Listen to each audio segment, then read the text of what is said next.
comment l'oreille absolue peut freiner votre progression en tant que chanteur. Alors d'abord, qu'est-ce que c'est qu'avoir l'oreille absolue? L'oreille absolue, c'est une faculté qu'ont certaines personnes.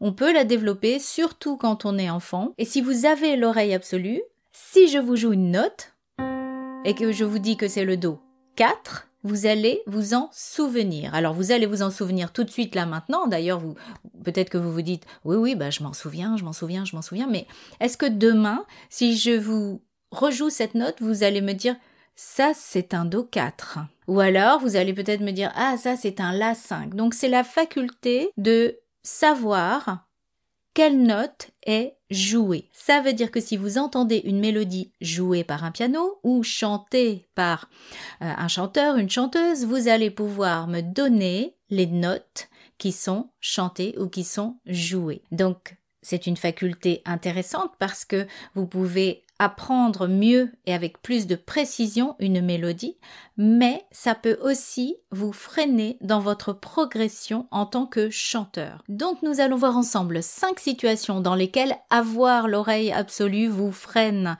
en tant que chanteur, et nous allons voir aussi comment y remédier, c'est-à-dire que cette belle oreille absolue que vous avez qui vous sert dans plein de cas musicalement et qui vous freine vocalement, et je vais vous pointer du doigt dans quelle situation ça vous freine. On va voir ce que vous pouvez faire parce qu'il y a des solutions bien sûr, et à ce moment-là, avoir l'oreille absolue et réussir à dépasser ces soucis qu'elle peut vous créer, ça va faire que vous allez chanter mieux, plus vite, bien sûr. Alors la première des choses qui peut se passer quand on a l'oreille absolue, c'est que on se focalise sur les notes, mais plus précisément sur la justesse exacte de ces notes.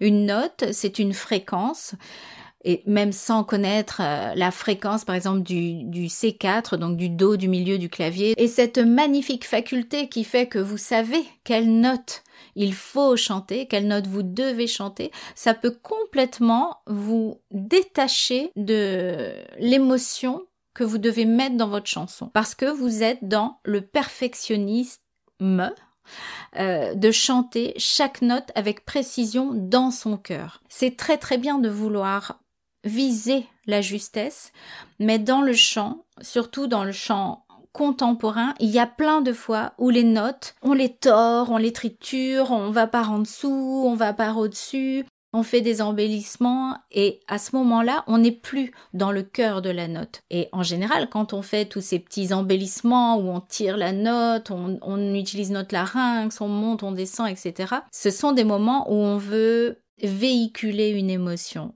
Et si vous ne vous laissez pas l'autorisation de le faire, ça va faire que votre chanson, le résultat en tout cas de votre interprétation va être hyper froid. Donc ça va être très précis, mais il manquera de l'émotion. Le deuxième souci que vous pouvez avoir avec votre belle oreille absolue, c'est d'avoir un souci de transposition ou de changement de tonalité. Alors je vais plutôt parler de changement de tonalité.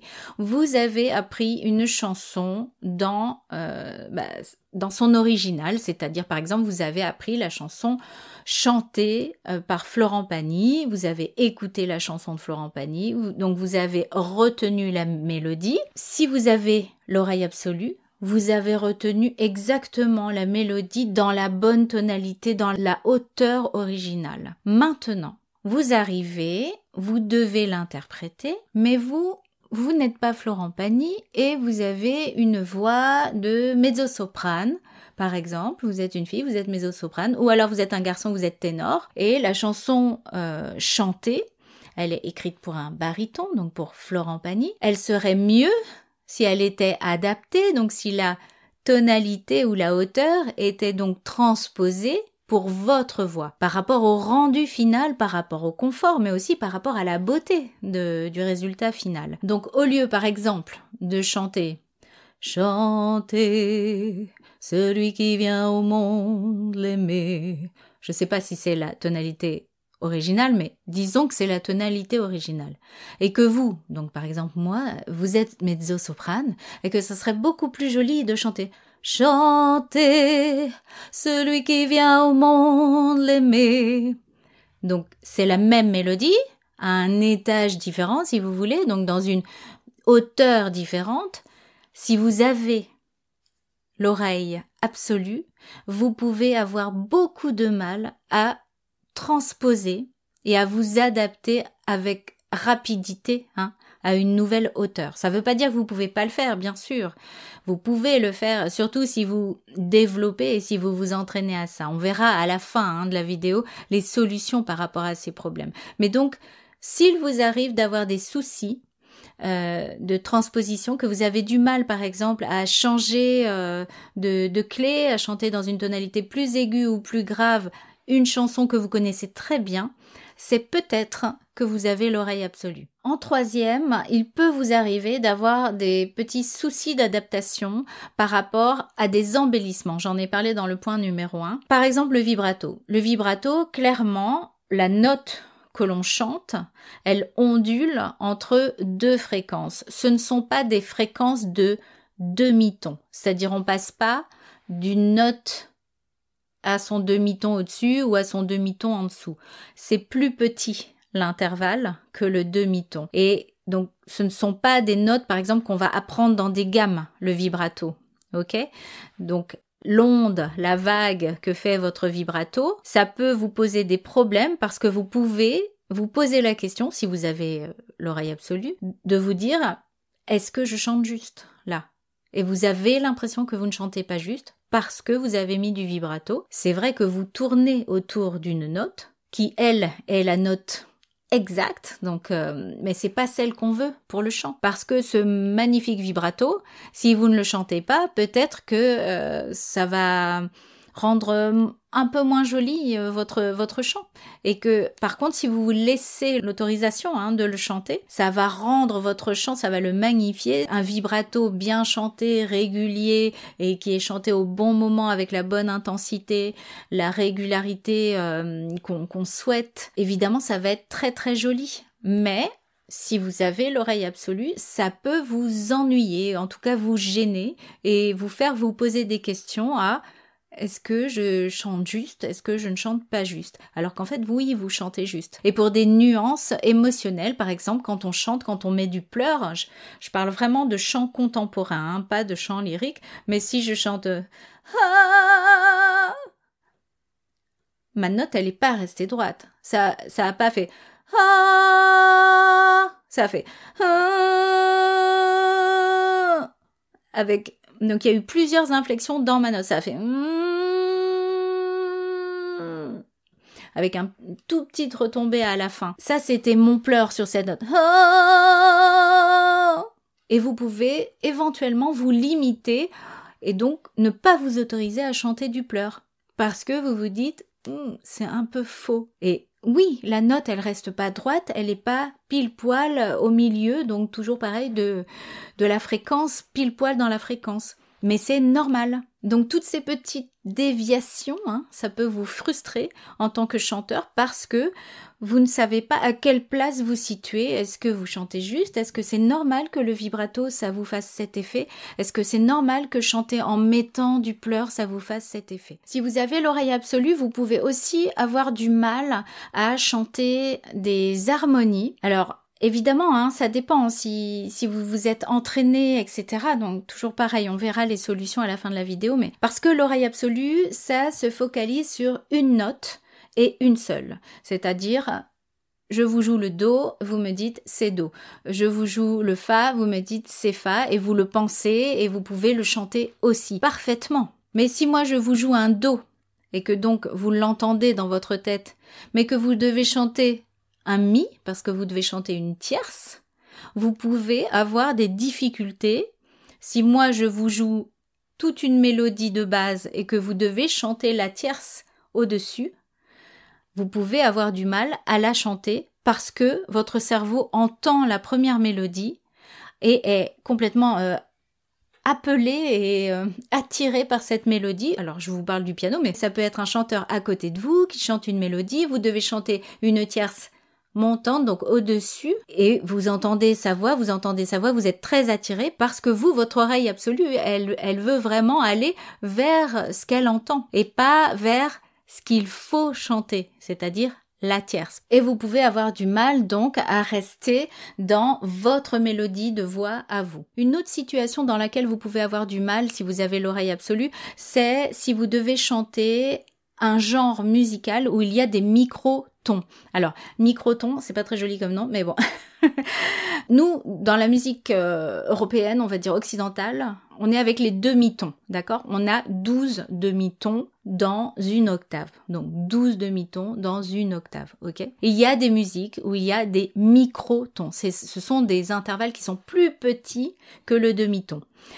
Par exemple, dans le jazz, dans le blues, dans la folk, mais aussi dans le flamenco, dans la musique arabe. Vous avez peut-être écouté déjà. Donc dans ces musiques-là, il y a dans le chant et aussi dans les instruments, quand on joue, des intervalles qui sont plus petits que le demi-ton. Si votre oreille, elle est entraînée à la musique occidentale, aux gammes occidentales, donc la gamme majeure, la gamme mineure, et pas du tout entraînée à entendre et à reproduire ces microtons, vous pouvez avoir beaucoup de mal à vous laisser aller en fait, à les chanter. Ça va faire que vous allez pouvoir peut-être chanter, par exemple, si je prends du jazz, vous allez chanter du jazz, ou s'il y a du flamenco, vous allez pouvoir chanter, mais est-ce que vous allez vous laisser l'autorisation de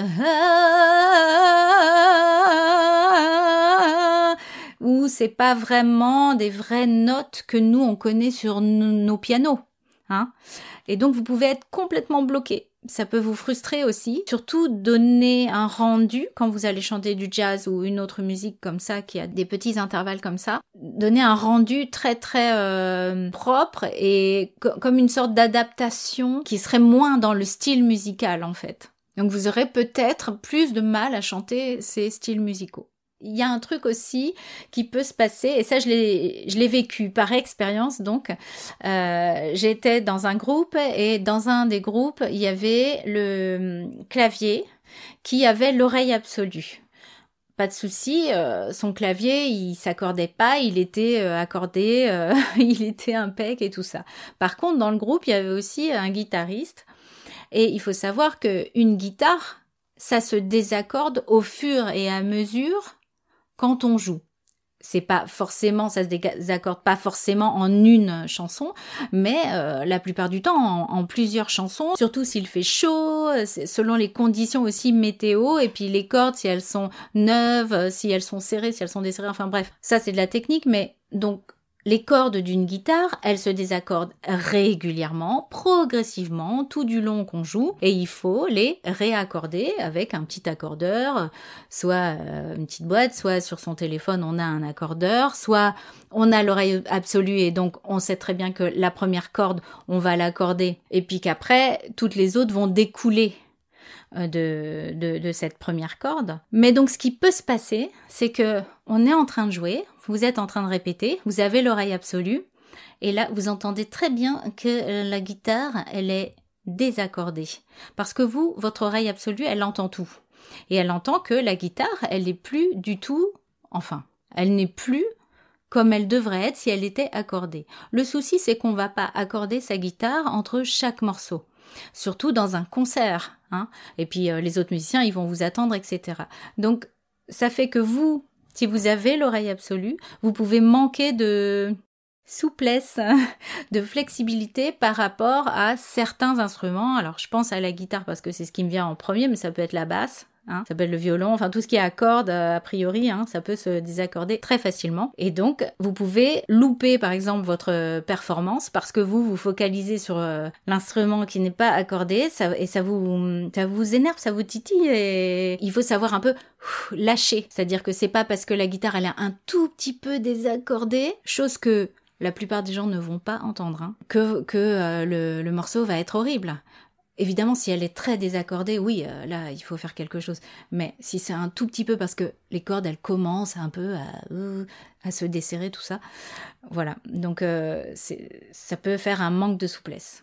Alors, je vous ai dit, bien sûr, que je vous donnerai des conseils pour dépasser ces soucis. Premier conseil, c'est de vous connecter à votre émotion. C'est de vous laisser aller par rapport au texte que vous chantez notamment et par rapport à la chanson, hein, si vous aimez une chanson, l'interprète il l'a interprétée avec une émotion qui est son émotion. Vous aimez par exemple les paroles, essayez d'y mettre du cœur, essayez de vous laisser aller. Ça demande des efforts. Si vous avez l'habitude d'être tout le temps dans le parfait, d'être tout le temps dans la justesse, bien sûr, vous allez essayer aussi de les mémoriser, ces intervalles. Ça veut dire, c'est comme dans le programme Ear Training pour chanteurs qu'on a dans l'école, dans School Vocalise, c'est à partir d'une tonalité, donc à partir par exemple d'un accord, d'une gamme, donc une tonalité, je prends un exemple comme ça, mais une gamme majeure, donc un accord majeur, je prends un accord majeur. À partir de ça, réussir à chanter une tierce, une quarte, une quinte, essayez de deviner la deuxième note, essayez de deviner la première note, la note fondamentale. Et donc tout ça, ça se travaille et c'est très important. Alors c'est important pour tous les chanteurs, mais je crois que quand on a l'oreille absolue, ça peut vraiment, vraiment, vraiment aider à ne pas se focaliser uniquement sur la note et à développer son sens de la justesse relative. Il faut aussi que vous acceptiez l'imperfection. Donc, il faut arrêter d'être perfectionniste à un moment et de penser que tout doit être parfait. Parce que dans le chant, surtout dans le chant contemporain, alors oui, j'avais une chanteuse qui m'avait dit « Ah bon, mais là, tu veux que je chante faux ?» Et je lui avais dit « Oui ». Parce que elle estimait que de chanter en mettant du pleur, c'était chanter faux. Mais c'est pas chanter faux, c'est chanter différemment. Donc, par exemple, si je fais oh, c'est pas oh, c'est oh. Donc, la note, effectivement, elle reste pas droite, hein. En plus, je mets du vibrato, alors elle est carrément pas droite du tout. Mais il faut accepter. Si on a envie de chanter de la musique contemporaine, c'est pas tout droit, tout parfait. Sinon, on peut aller dans un chœur. Il y a des chœurs où on chante tout droit, et parce que c'est le style musical, mais ça dépend si vous voulez chanter du jazz, si vous voulez chanter de la folk, mais même des chansons en fait, hein, contemporaines, pop, rock, etc. On chante pas droit, on chante pas droit. Et ça veut pas dire qu'on chante faux, hein. Une autre chose que vous pouvez faire, bien sûr, c'est de vous habituer à transposer. Ça veut dire que quand vous choisissez vos chansons, si la chanson, elle est trop aiguë, vous la transposez, c'est-à-dire que vous prenez un karaoké qui est un petit peu plus bas, donc un petit peu plus grave, et vous vous habituez à chanter dans des tonalités différentes. C'est à ça, je rappelle, que servent les vocalises. Il y a des profs, des coachs en tout cas, qui disent que les vocalises ne servent à rien, sauf que si, évidemment, parce que sinon on les chanterait pas.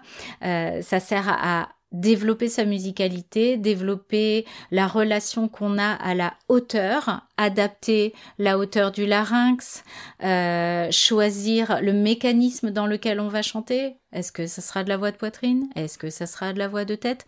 Donc, chanter des vocalises, ça peut vous aider, bien sûr, à développer ce sens et à vous aider pour transposer vos chansons, donc pour chanter dans des tonalités différentes. Et vous, est-ce que vous pensez avoir l'oreille absolue? Est-ce que vous le savez? Parce que, par expérience, vous le savez. Est-ce que ça vous a causé des tours un petit peu en tant que chanteur? À quoi vous l'utilisez le plus, hein, dans votre chant, dans votre musique? C'est intéressant. Mettez-moi ça en commentaire. Si ma vidéo vous a plu, bien sûr, mettez-moi un petit pouce pour encourager la chaîne. Et je vous dis à très bientôt pour une prochaine vidéo. Our hearts beat to the city streets. We began to feel the fire.